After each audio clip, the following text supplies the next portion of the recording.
How to turn off new music notification on Spotify.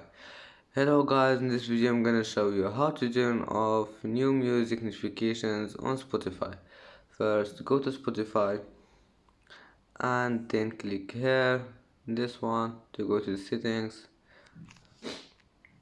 and then down you need to find the notifications category, this one, and then you will find notifications here. Click on it and now click new music and then turn this one off, and turn this one off if you don't want notifications on your email.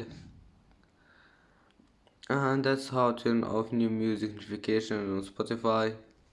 If you like this video, don't forget like and subscribe, and see you in the next video.